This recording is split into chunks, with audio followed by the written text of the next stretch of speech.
Galloway's Rehab Support from Social Services. I'm Carl, I work in the Southport office. Today is just a little talk about if you've made a referral to social services, what they should be able to provide, and why they're not providing most of it at the moment because of the pandemic and things.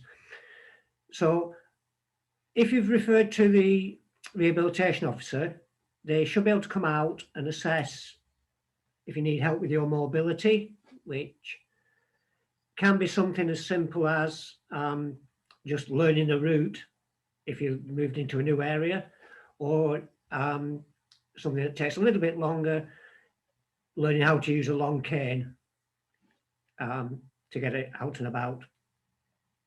And also just giving you some landmarks and advice on easy ways of crossing roads and things like that. They should also look at in the kitchen, how you're managing, because there's lots of little gadgets and things that can help in the kitchen, or even little tips of advice of a safer way to do things. And also things with communication, how you're managing with the phones, technology, just different ways of sort of reading. And also they should talk about magnification, although I'm in the Sefton area, they don't provide magnifiers. I don't think Lancashire do either, but they can refer you on to other people. There are lots of things that they won't be able to help you with, like with the mobility. They can't provide a guide dog, but they can give you lots of advice and refer you on to other agencies that can help. One of the big difficulties at the moment is obviously, I don't know if anybody is on the waiting list for social services, but they have only been doing telephone calls at the moment, because obviously of the pandemic, they haven't been able to go to people's houses. They haven't been able to go out and do mobility training, things like that. But they are starting to go out on emergencies only at present. And hopefully as lockdown comes out, as we come out of lockdown, they will be able to do more. I'll just pass you over to Pauline if you've got any more to say about that. I think yeah, the thing is that rehab officers are there to help you achieve the things that perhaps have become difficult because of a change or loss of vision. And I think what we probably both would encourage people to do is to refer, because I think sometimes when you're in that situation, maybe you feel there isn't anything that can help when often there is. So very much with rehab workers, what we want is you to present the difficulties that you have, that you know you have. And then that's a great starting point, such as if someone said, oh, I'm worried, as Carl said, about crossing the road now, or, getting on the bus, then they're the sort of things the rehab officer can come out and do those things. You maybe look at, as Carl said, changing the route and with mobility, having a suitable cane, because there are different canes for different jobs. And so it's important to get the one that's right for you. So rehab officers, it's a very individual thing. Mostly, I think you'd agree, in most areas, it's one-to-one because it has to be that way. And a lot is home-based. So there are some things that we could share as a group. So it's always worth presenting what the difficulty is and then getting that referral in. There's the outdoor mobility area, as Carl says, and then also indoors, where we talk about daily living skills. And there are the gadgets like the liquid level indicator that many people will know of, but that doesn't suit everyone. So we do look at individuals and their particular situation. And it's always good to go out to people's homes, because the way that things are set up in their particular kitchen may alter the advice that we give and to suit their particular, conditions. So it is quite individual, I think, as well. And always present, what the difficulties are. In our area, in Lancaster and Morecambe, We do now have 2 rehab officers, because for ages we only had 1 working 3 days a week. And the backlog before COVID was 9 months wait, which, you know, is a very long time. However, they've always operated that if there was an emergency or something really critical, they would, you know, it wasn't just first come, first served, it was based on need. And so it's always worth, you know, pushing that. At the minute, because we've got 1 for 3 days and a new one for 2 days. But as Carl said, we've not really been going out, although they have been doing emergencies, and they will go out and see people when there's, you know, quite a critical situation, and they can help to keep someone safe. The safety is a big aspect of what rehab workers do. So the waiting list is even longer now, I'm sorry to say, but I don't think we should let that put anybody off. If you're having difficulty with anything, or someone you know, get that referral in, phone the local authority and give the number, make that referral and get on that list. And then as soon as things resume, you know, we can get sorted, or come to us in the meantime, because there are overlaps really, aren't there, Carl, between what we do and what the rehab workers do. And we do have a relationship with them as well. So, you know, it can help to come to us first, and we may be able to solve some of the issues for you as well. Because it is all about independence, about keeping people safe and independent, and doing as much of what they want to do as, you know, as is possible. So, you know, there is lots of stuff out there, and it's just important that you do come forward, say what, you know, what help you need or what information you need, and let's get started. So always come to us at Galloway's as well, and we can make the referral or help you make the referral, or sort out any individual difficulties along the way. I hope that helps. Carl, have I filled that out a bit? I think what Pauline was saying there about referring to social services, really important, and they are there to help you. One of the things, I'm sure Pauline came across it, was when we used to ring people, when I was working as a rehabilitation officer, everything was okay, I'm fine. And when you actually go out and meet people, they say, well, I'm having difficulty making a drink, I'm having difficulty doing this, but I didn't want to say because you put me in a home. A lot of people are frightened that if you can't make a cup of tea, you're not fit to be on your own, so they'll stick you in a home. That is the last thing in the world that social services want to do. It's because they want you to keep your independence. So I don't know about you, Pauline, but the only people that, when I was working as rehab, I put into a home were 2 people who wanted to go in a home. Yeah. And so I had to write the exact opposite of what I would normally write. But everybody else, anybody that would, sometimes you get family or helpful friends trying to say, oh, you need to go in a home, you need to go in residential. I could always get them out of that situation by just some basic rehab and a few little gadgets. It is by addressing what people see as the difficulties, yeah, and solving those, that then confidence builds, and, you know, people can continue, you know, where they want to be. Yeah. Once again, it is one of those cases of saying, when the rehab officers come out, anything that is difficult. I once had a lady, I said, you know, is there anything else? And she said, well, yeah, there is, but you can't help me. She said, I'm all right doing the sewing, but I can't thread a needle. And there, believe it or not, there are needles that are easy to thread. Yeah. But she didn't know about them. But if she hadn't have mentioned that, I wouldn't have known. So any problems at all, no matter how silly it might sound, let the person know that comes out.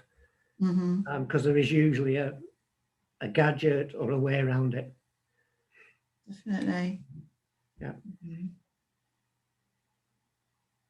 Is that useful as a sort of, it's a very brief overview, or if anyone's got a specific question, or I don't mind.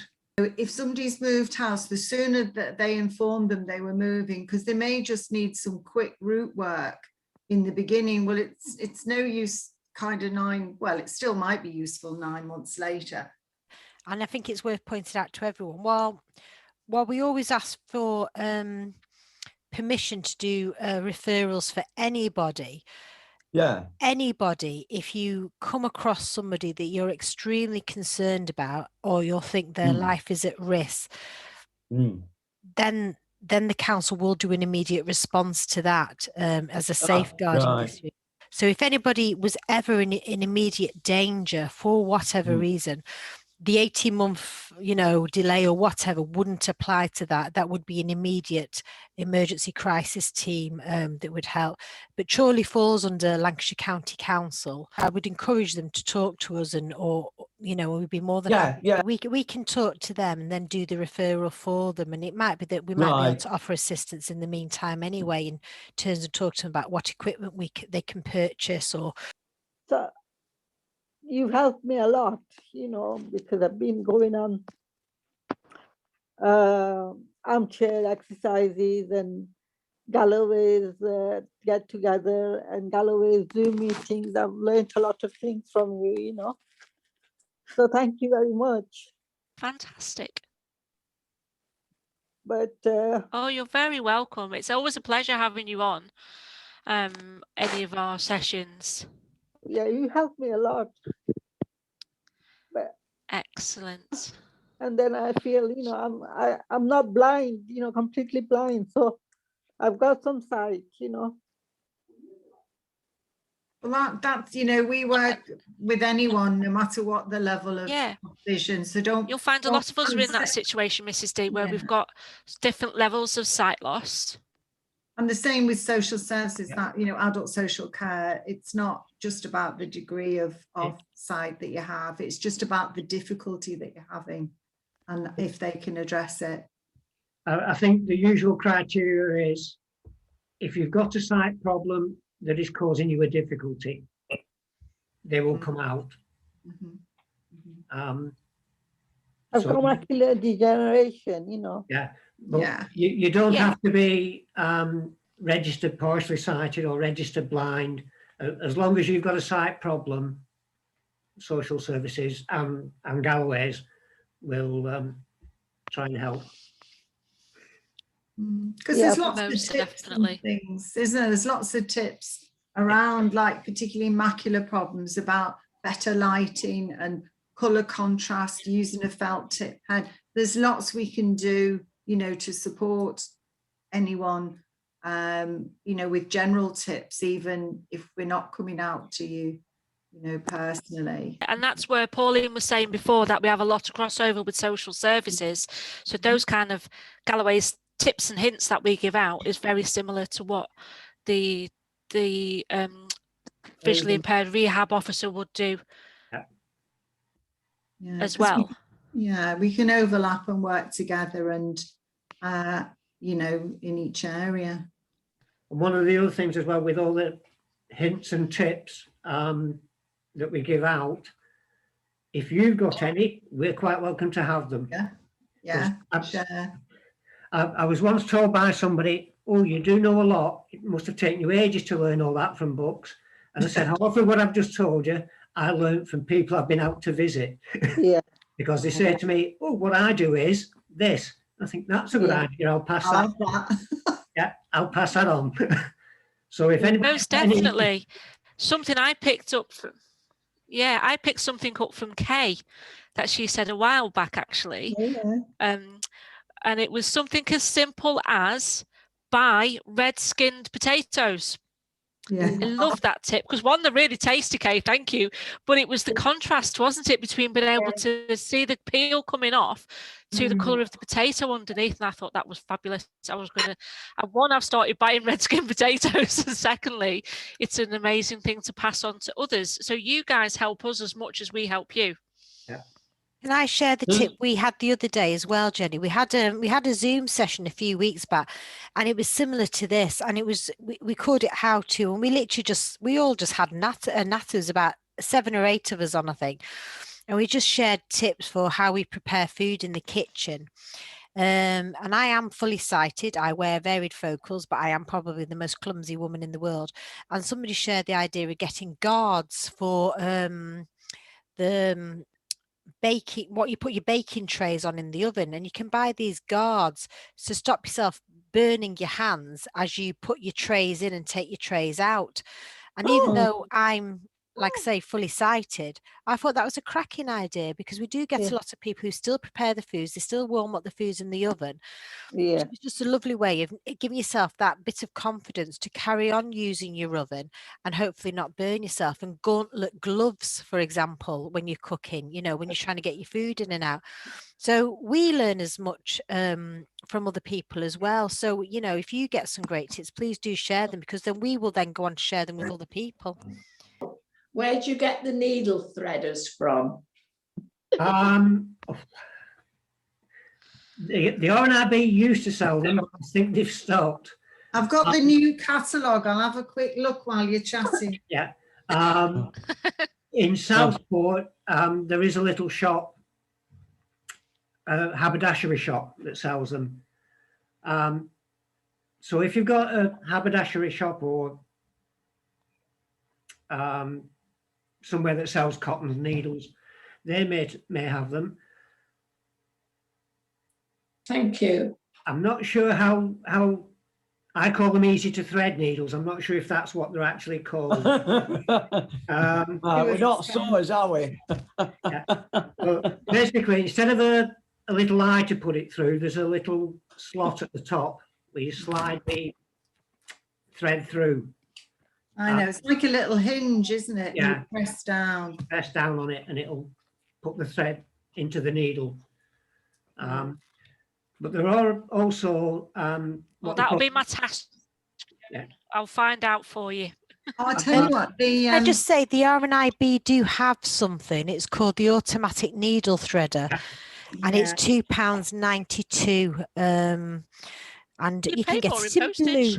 That's the one with I think there's both of the, well, I can see the automatic needle threader, and that's the one you'll know it, Carl, with like the 2 chimneys at the top for the and I think they're good, but I've used them a lot. But you need training in them for which is the right little chimney and putting the thread in the right place. But the other thing, my top tip to go with yours, Carl, about threading needles is, which was given to me years ago by somebody, is to push the needle into a cork to find it. And that's the best thing, especially if you're using the self threaders. So the point of the needle is in a cork, you know, out of a wine. You have to drink wine, of course, or not. That's the good thing about it. Yes, and if it's a big cork, you cut it in half. So you only want it about 1 inch high, and then you pop the needle in that, and then the eye of the needle is at the top, and it gives you 2 hands free to push the thread down on it, and also to find it, because needles, even when you put them in that automatic threader, you're fiddling about trying to find them, and if there's a lightweight cork in the end, it makes it so much easier to handle and lift it out. And the other thing as well, if you ever do drop the needle, it is easy to find if it's stuck in the cork. Absolutely. Please, Carl mentioned that the Rovies don't deal with magnifiers, but it went on to mention about the drinks makers. What other types of aids and assistance do the Rover team provide? Once again, this may vary, because I'm from Sefton, and if you're under Lancashire, there are different pieces of equipment. But in Sefton, they will provide a task light, so you can angle it to read or work on that. A talking watch or a talking clock, one or the other. Pain. A liquid level indicator. Liquid level, yeah. Bump ons for marking your cooker and things. Something called a writing frame, which basically is a plastic sheet with another, like, folds up like a book, but on the top there are elastic bands, If you put a piece of paper in between it, it means you can write along in a straight line. But if you need to do a G or a Y, the plastic band will move down with it. That's just to help you write in a straight line. But it's very handy to hang, because they hang up on a wall peg as well if you need to. Very handy to hang by the fridge so you can write down shopping lists as you go along. Think, oh, run out of milk. I'll forget about that if I don't write it down.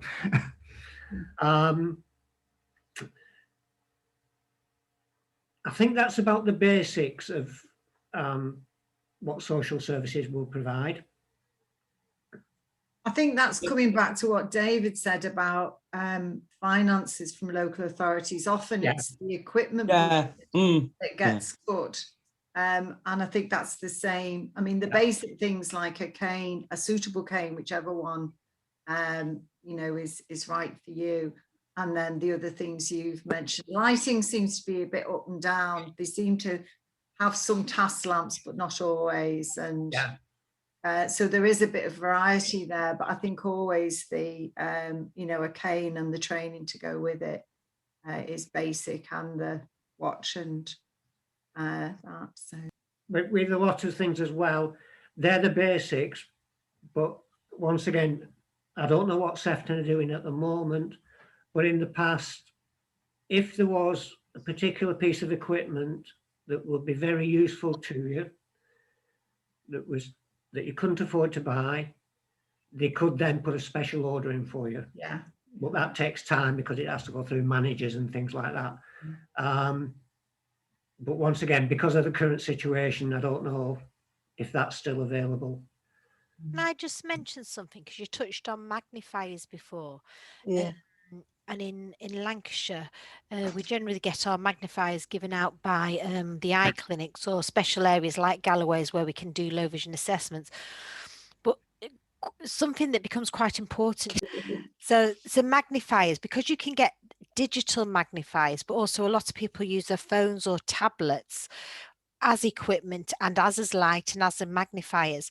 The RNIB will give grants up to £500 to help purchase certain types of kits. So if there's something that it comes up conversation with a Rovi, or comes up in conversation with Galloway's, and it can be classed as digital, then that can be something that we can help do the grant for you. And we've done quite a few grants over the years since Andrew started to help people buy mobile phones or tablets. To have certain benefits. Yeah, you need to be in receipt of a means tested benefit, and there's a question about savings as well, but there is help on there, and we would try and help navigate that for you. And if we think you're eligible for that, we'll help fill in the form for that. So like I said, that might not be something like Carl says you would get through your local service, but that might be something we can get secure funding for. It's you were talking about canes, Pauline, and that put it into my mind. I have a guide cane where the ball at the end has got very worn. Now, over a year ago, before lockdown, I happened to see Frances, I think at Galloway's in Morecambe, and I mentioned it to her and said, where do I get another one? And she said, oh, you get it from us. She said, I can provide it for you. And I said, well, it'll last a little while yet. Well, of course, a year on, it's really getting very worn. And I'm just thinking, that kind of thing is not in any way an emergency. What would be my best way forward? Should I just send a letter to social services and just ask, or what would be the best way around it? They will cover that, and you wouldn't wait 9 months for that because it's an easy job to do. If they've got on record the cane that you've got, then that cane, you know, if it became worn or damaged, they can send out a replacement, and the same for the tip. So either you can just ring adult social care and say you need a new tip, and they'll know what you've got from their records, or I can do it because I email her, or we can email. Right. Okay. I'm sure you won't wait 9 months for that. And Jill always, because they can post them out, and that's probably an easy thing to. Would they post it out, Pauline? Yeah. She'll post it out. Yeah, fine. Thank you, Pauline. Shall I do it's that? just a case of giving them a quick poke. Okay. It's been absolutely fantastic as always. The knowledge from these two guys is absolutely phenomenal.